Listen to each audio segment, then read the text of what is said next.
Salam, hər vaxtınız xeyir olsun əziz hörmətli izləyicilər. Soydaş proqramının növbəti buraxılışında xoş gördük sizləri. Bugün Borçalı elimizdən danışacağıq və Borçalı elimizi Azərbaycan Respublikasında və eyni zamanda Türk dünyasında təmsil edən Borçalı Cəmiyyətinin fəaliyyəti haqqında söhbət edəcəyik. Və bugünkü proqramımızda çox özəl qonaqlarımız var və Borçalı Cəmiyyətinin təmsilçiləri bugün qonağımızdır. Məndən sol tərəfdə tanınmış şairimiz El Ağsaqqalı, Borçalı İctimai Cəmiyyətinin İdarə Heyətinin üzvü Mədət Coşqun. Çox xoş gəlmişsiniz Mədət müəllim. Və məndən sağ tərəfdə yenə də Borçalı İctimai Cəmiyyətinin Mətbuat və İnformasiya Xidmətinin rəhbəri, şair publisist Elbəy Cəloğlu. Elbəy bəy, xoş gəldiniz. Təşəkkür edirəm. Borçalı Cəmiyyəti ötən elatdan, yəni Borçalı Cəmiyyətinin iş fəaliyyəti əslində elatdan elata ölçülür. Bu iyul ayının 26-sında artıq 2 aydan biraz artıq vaxt qalıb. Təbii ki, Borçalı Cəmiyyəti artıq bununla bağlı start verir fəaliyyətlərinə. Bu işdə cəmiyyətə uğurlar diləyirik. Və bu ötən müddət ərzində, yəni ötən elatdan bu günə kimi, bu gün artıq may ayının ortasıdır. Bu müddətdə cəmiyyət hansı fəaliyyətləri gördü, cəmiyyət hansı sorunların həllində bilavasitə iştirak etdi, ümumiyyətlə Borçalıda durum necədir? Bütün bu suallarla bağlı mən istəyərdim ki, öncə hörmətli ağsaqqalımızdan başlayaq. Mədət müəllim, Borçalıdan nə xəbər? Öncə yəqin ki, bizim izləyicilərimiz, bizim Soydaş proqramının əziz izləyiciləri hər zaman Borçalıdan, vətənimizin tarixi Azərbaycan coğrafiyasının bir bölümüdür, orada bizim soydaşlarımız yaşayırlar. Onlardan hər zaman xoş xəbərlər eşitmək istəyirlər. Siz də həm Bakıda yaşasaz da Borçalının təmsilçisiniz, Borçalı Cəmiyyətinin İdarə Heyətinin üzvüsünüz. Bu barədə istəyərdik ki, Borçalıdan ümumi bir qısaca durum necədir, bu barədə eşidək sizdən. Rüfət müəllim, hər şeydən əvvəl Borçalıları, Borçalı Cəmiyyətinin üzvlərini studiyamıza dəvət etdiyinizə görə sizə minnətdarlığımı bildirirəm. Çünki bu iki nəfərin burada iştiraki deyil. Bu Borçalıya böyük qayğının təcəssümüdür. Biz bunu belə görürük.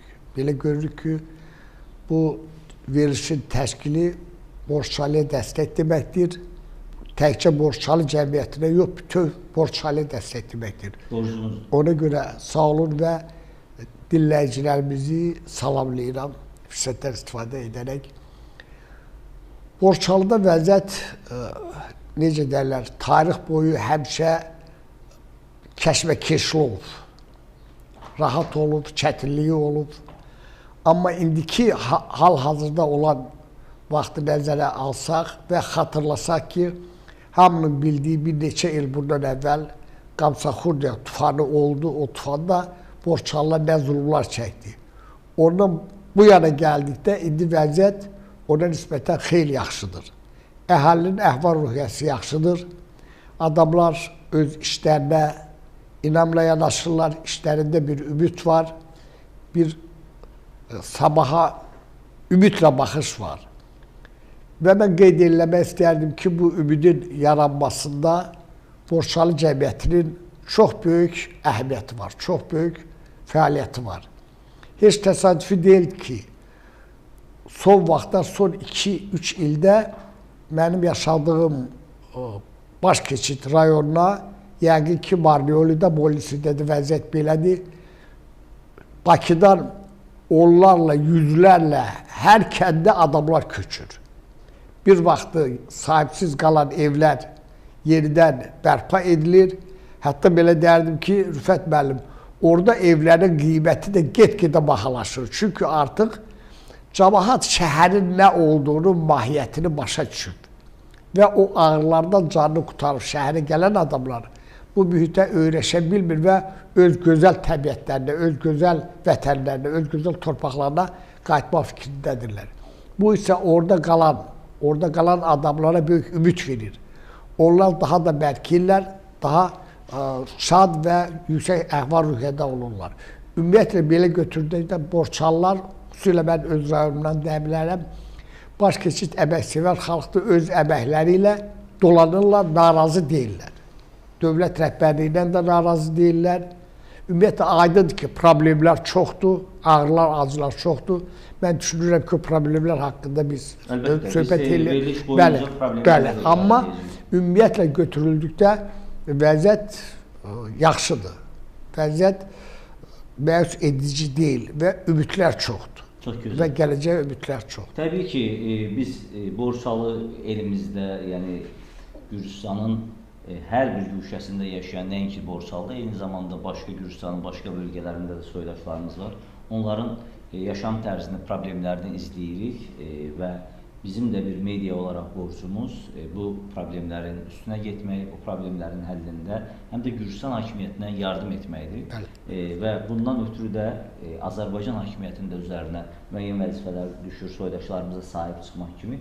Amma uzun illərdir ki, artıq soydaşlarımıza, Borçalıdakı soydaşlarımıza sahib çıxacaq bir qurum gəldi ortaya. O da Borçalı Cəmiyyətidir. Və mən istəyərdim ki, Borçalı Cəmiyyətinin ötən elatdan üzvbəri fəaliyyəti haqqında Borçalı Cəmiyyətinin mətbuat sorumlusu hörmətli Elbəy bəyi eşidək. Təşəkkür edirəm Rüfət bəy. Mən əvvəlcə qeyd etmək istəyirəm ki, bugün biz Borçalı türkləri dedikdə Gürcüstan coğrafiyasında, Gürcüstan ölkəsində yaşayan Azərbaycan türkləri bütövlükdə nəzərdə tutulub. Baxmayaraq ki, Borçalı tarixi toponim olaraq indiki Gürcüstanın tərkibində deyək ki, müəyyən bir ərazi idi. Ancaq bugün onun tək Qaraçöp mahalı var, o tərəfdə Kartlidi, Şida Kartlidi bölgəsidir və bu tərəfdə yəni Azərbaycan türklərinin yaşadığı bütün bölgələri biz bir yerdə şərti olaraq Borçalıya götürürük və Borçalı türkü dedikdə bunlar başa düşülür.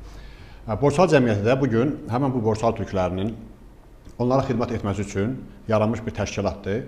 2009-cu ildən bildiyiniz kimi Zəlimxan Məmmədli sədr seçildi və mən də elə həmin vaxtdan Zəlimxan bəylə həm də bir dostluğumuz olduğuna görə, özümə böyük qardaş hesab elədiyimə görə yaxınlaşdıq və əməyimizi bir yerdə müəyyən qədər, yəni gücümüz çatan əməyimizi sərf elədik və məqsəd də nə idi?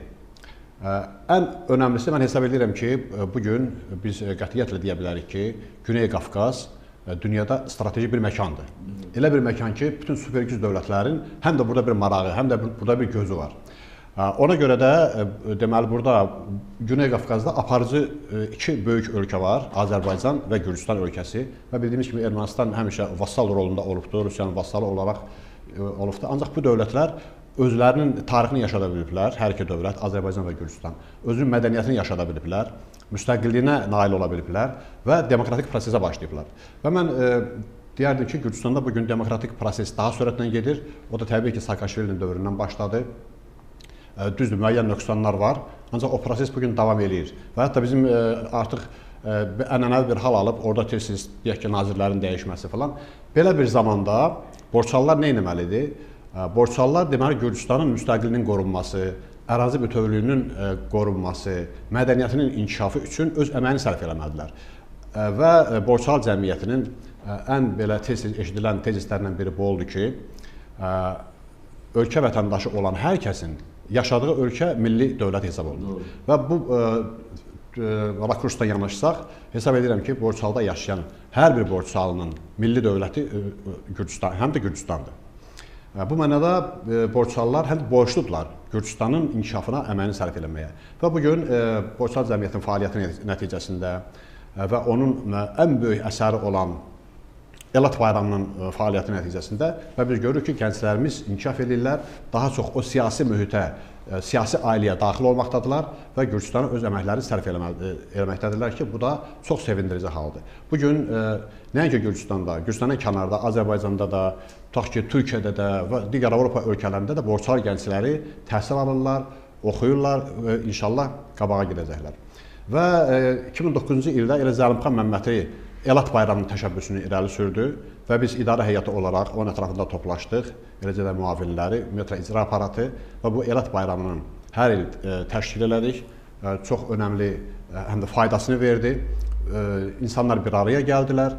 Orada biz dövlət və dövlətçiliyimizin inkişaf eləməsi üçün deməli arzularımızı söylədik, tezislərimizi dedik və bu günə qədər də davam edir. Və yaxın 2 aydan sonra deməli 8-ci ənənəvi Borçalı türklərin Elat mədəniyyəti gününü keçirəcəyik və siz də orada hər il iştirak edirsiniz. Çox sağ olun, çox əmək sərf elədiniz və hamıya da məlumdur ki, hər il bu Elat bayramına təkcə Azərbaycan və Gürcüstandan deyil, dünyanın müxtəlif ölkələrindən burada iştirakçılar gəlir. Və bu o deməkdir ki, Gürcüstanın mədəniyyətini, Borçalı türklərinin mədəniyyətini bu bayram vasitəsilə biz həm də xaricə, beynəlxalq aləmə daşıyırıq və belə deyək, mədəni mübadilə gedir. Fikir mübadiləsi gedir, mədəni mübadilə gedir və insanlar inteqrasiya edirlər və bu çox sevindirici haldır. Çox sağ olun İlbəy bəy. Təbii ki, Elat bayramı artıq iyul ayının 26-sında 8-ci Elat bayramı keçiriləcək. 3 Elat bayramında iştirak etmək mənə də nəsib olub və onun ikisində hətta aparıcı kimi iştirak etmişəm. Bu həm də mənim bir vətəndaş borcumdur, mənəvi borcumdur. Yəni bir Azərbaycan Respublikasında yaşayan hər kəsin Borçalı insanının yanında dayanmaq bir vətəndaşlıq, soydaşlıq borcudur. Bunu eləməliyik təbii ki. Amma mənim izlədiyim, yəni təkcə Borçalı cəmiyyətinin üzvü olduğum üçün demirəm, amma ümumiyyətlə Borçalı cəmiyyətinin neçə illərdir fəaliyyətini izləyirəm.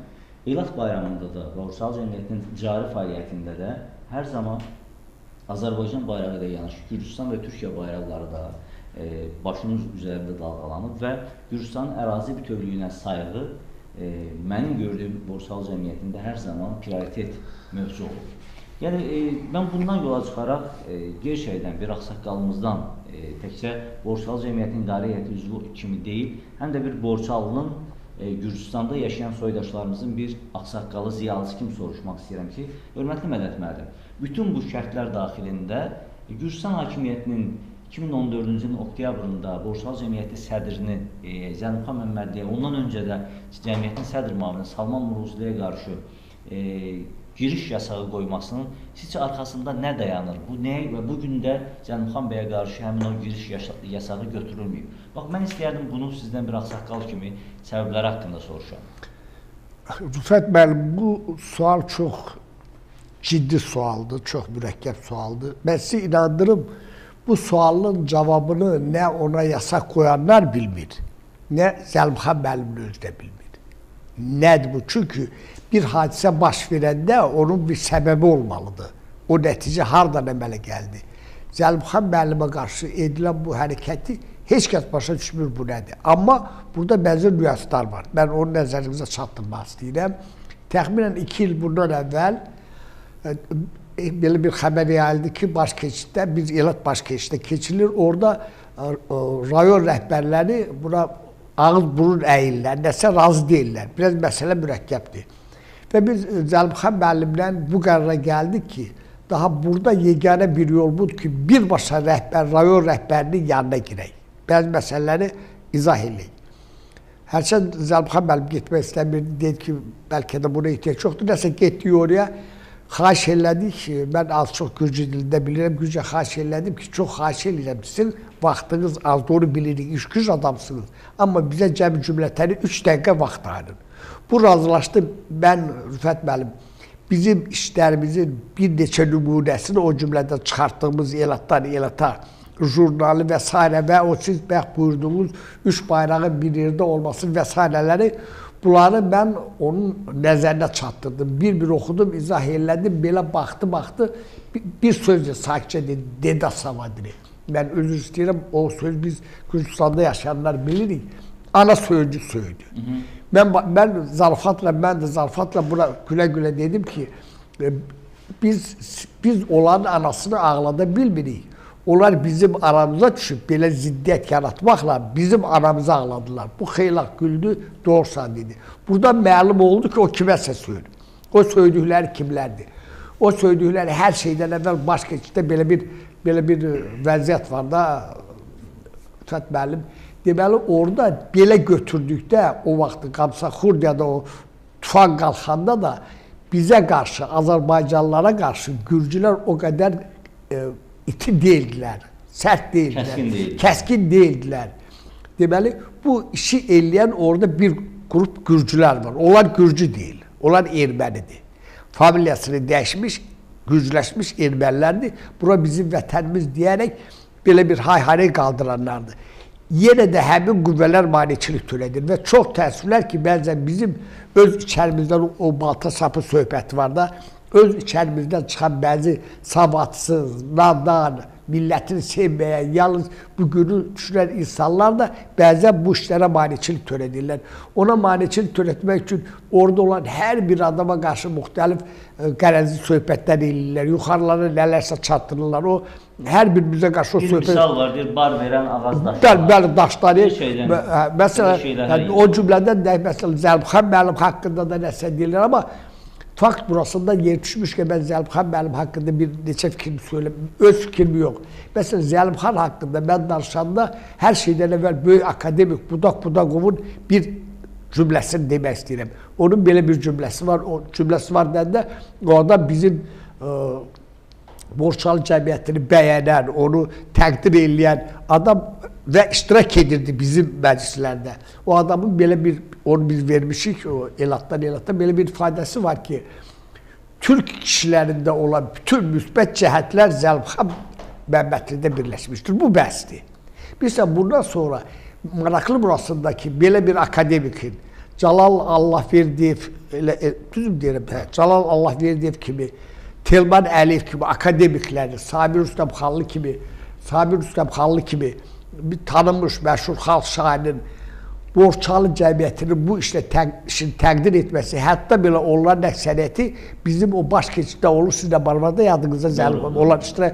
Bütün belə bir məqamda o ortada bəzi adamlar aralığı qarışdırırlar və bütün bunlar da o gürcülərə düzgün təsir eləmir. Onlar araşdırmırlar. Fət müəllim, onlar məsələnin mahiyyətini araşdırmırlar. Mən çox üzr istəyirəm.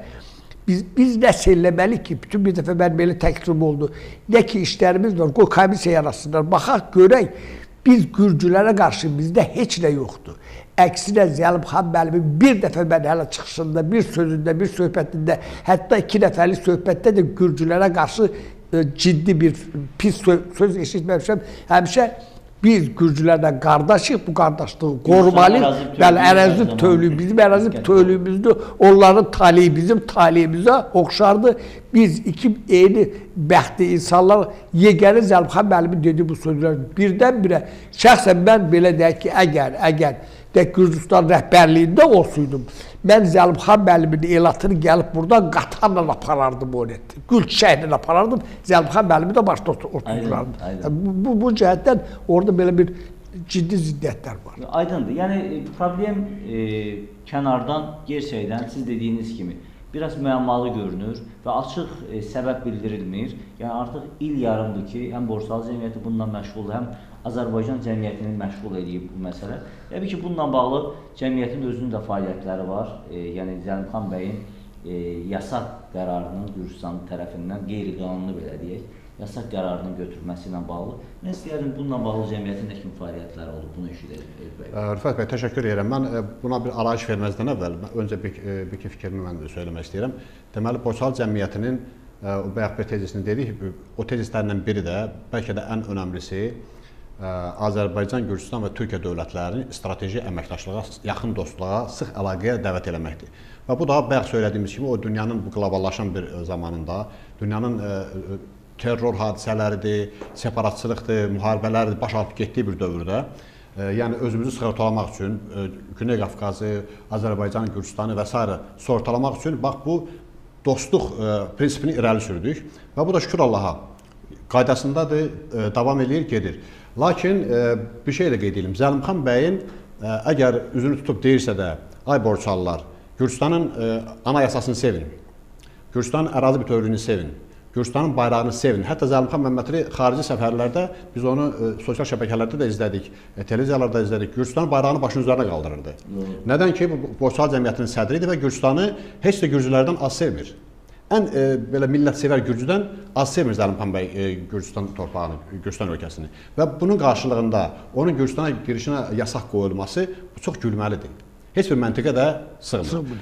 Amma bir şey də deyim. Deməli, dəfələrlə biz buradan öz etirazımızı bildirsək də, deməli, Gürcüstan və Azərbaycan əlaqədar təşkilatlarına, dövlət orqanlarına müraciət eləsək də, bu baş tutmadı. Sonra nə baş verdi? Bayaq Mədət müəllim də qeyd elədi. Bizim buradan millət vəkillərimiz, sonra bir çox təşkilatlar, qeyri-hökumət qurumları, siyasi qurumlar hamısı müraciət elədilər Gürcüstan hökumətinə. Sonra Türkiyədən də bu baş verdi.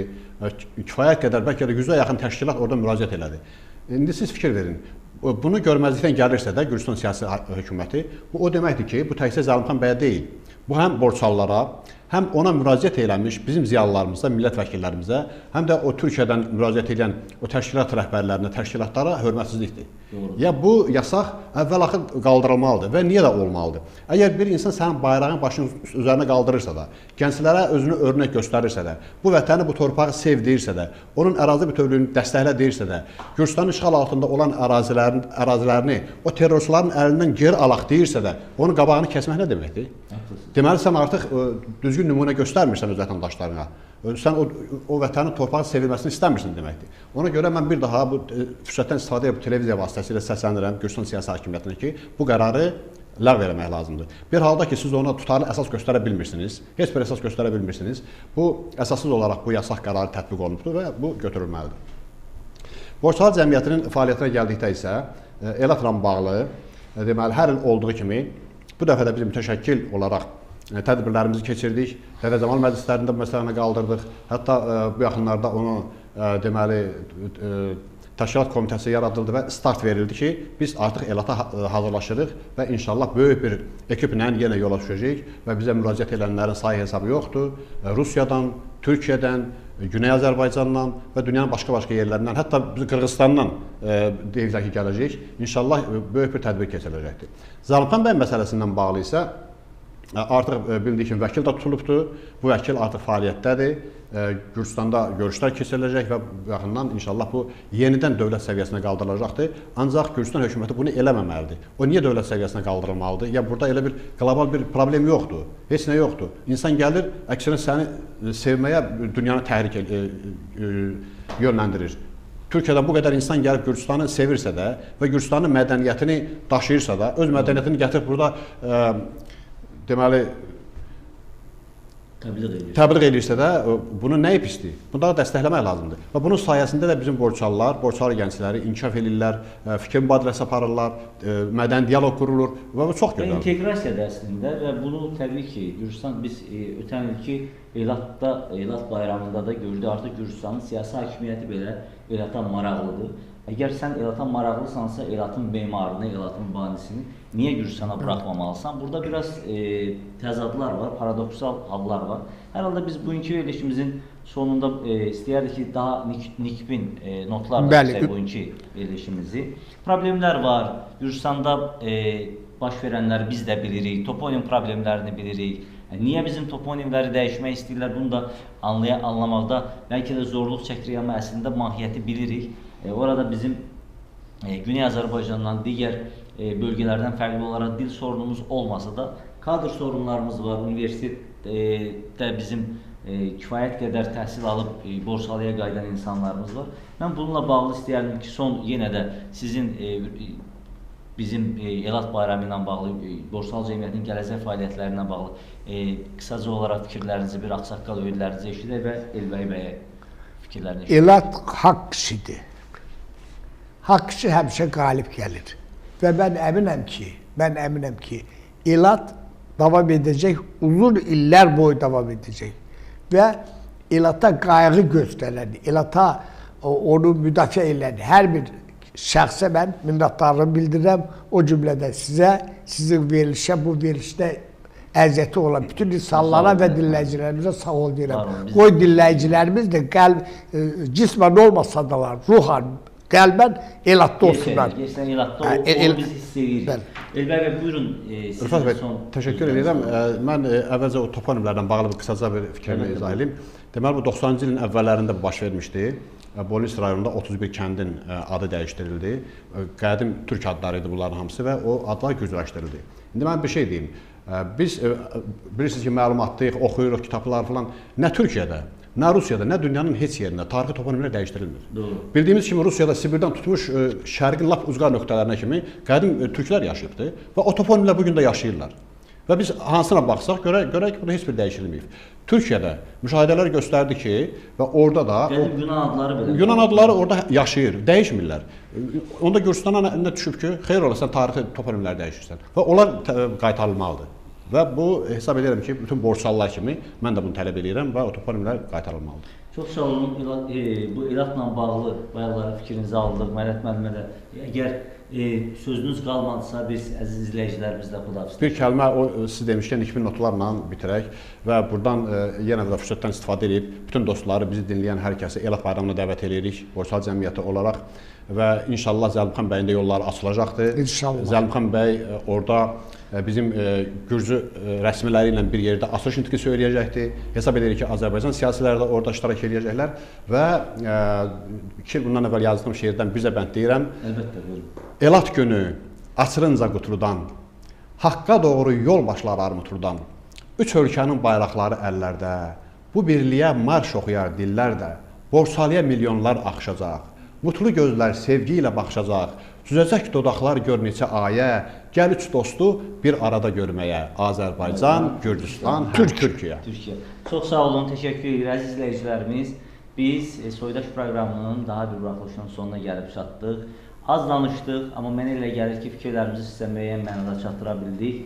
Borsalda soydaşlar, yaşayan soydaşlarımız hər zaman yanında olduğumuzu bir daha soydaş olaraq ortaya qoyuruq və hər zaman da belə olacaq. Qarşıda Elat bayramı var. Biz Kanal 13 ekibi olaraq yenə də orada olacağıq.